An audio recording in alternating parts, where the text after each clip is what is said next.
അങ്ങനെ ഞങ്ങൾ കാത്തിരുന്ന ഹാരിക്കുട്ടൻ്റെ ബർത്ത്ഡേ ഫംഗ്ഷനിങ് എത്തിയിട്ടോ. ഞങ്ങളെല്ലാവരും ബ്ലാക്ക് കളർ ഡ്രസ്സൊക്കെ ഇട്ട് റെഡി ആയിട്ടുണ്ട്. ഞാനും ചേട്ടൻ നടത്തുന്ന ഫസ്റ്റ് ഫംഗ്ഷൻ ആണ് കേട്ടോ ഇത്. അതുകൊണ്ട് ഇപ്പോഴാണ് മനസ്സിലായത് ഒരു ഫംഗ്ഷൻ്റെ പിറകിൽ എന്തൊക്കെയാണ് സംഭവങ്ങളെന്ന്. ഡ്രസ്സ്, ഫുഡ്, ഹോള്, ഡെക്കറേഷൻ, അങ്ങനെ എന്തൊക്കെയാണ്. അങ്ങനെ എല്ലാം സെറ്റ് ചെയ്ത് ഫംഗ്ഷൻ്റെ ഡേ റെഡിയായി താഴെ ഇറങ്ങിയപ്പോഴാണ് ഞങ്ങൾ പ്രതീക്ഷിക്കാത്തൊരു പണി കിട്ടിയത്. വൈറ്റില സിഗ്നലിലുള്ള ബ്ലോക്ക്. ഓൾറെഡി ഒരു ട്രിപ്പ് ആൾക്കാരെ ഞങ്ങൾ കാറിൽ കയറ്റി വിട്ടായിരുന്നു. ആ കാർ തിരിച്ചെത്തണമെങ്കിൽ ഒരു 8 മണിയെങ്കിലാവുമെന്ന് മനസ്സിലാക്കി ഞങ്ങൾ നേരെ ഓട്ടോ വിളിച്ച് ഓട്ടോയ്ക്കാണ് കേട്ടോ ഹോളിലേക്ക് പോയത്. ഹോളിലെത്തിയപ്പോൾ അത്യാവശ്യം ആൾക്കാരൊക്കെ എത്തിയിട്ടുണ്ടായിരുന്നു. ഞങ്ങളുടെ ബോസ് ബേബി ഡെക്കറേഷൻ എങ്ങനെയുണ്ടെന്ന് കമൻറ്റ് ചെയ്യണേ. ഞങ്ങളുടെ ബോസ് ബേബിയായ ഹാരിൻ അവൻ്റെ അച്ചാച്ച കൊടുത്ത ജീപ്പിലാണ് കേട്ടോ ഹോളിലേക്ക് എൻട്രി ചെയ്യാൻ പോകുന്നത്. അങ്ങനെ അച്ചാച്ച പുറകിൽ നിന്ന് റിമോട്ട് കൺട്രോൾ ചെയ്ത് അവൻ നല്ല അടിപൊളിയായിട്ട് വണ്ടിയിലിരുന്ന് ഹോളിലേക്ക് അങ്ങ് ചെന്നു. ഭയങ്കര ഹാപ്പി ആയിരുന്നു കേട്ടോ ഹാരിക്കുട്ടൻ.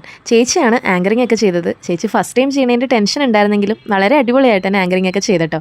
അങ്ങനെ ഞങ്ങൾ സ്റ്റേജിലേക്ക് വന്നു. കുറച്ച് ഫോട്ടോസൊക്കെ എടുത്തതിന് ശേഷം കേക്ക് കട്ടിങ്ങിലേക്ക് കടന്നു കേട്ടോ. അപ്പോൾ ബാക്കി വിശേഷങ്ങൾ ഞാൻ അടുത്ത വ്ളോഗായിട്ട് ഇടാം. ഞങ്ങളുടെ ഈ കുഞ്ഞു ചാനൽ ഇഷ്ടപ്പെട്ടവർ ഒന്ന് സബ്സ്ക്രൈബ് ചെയ്യണേ.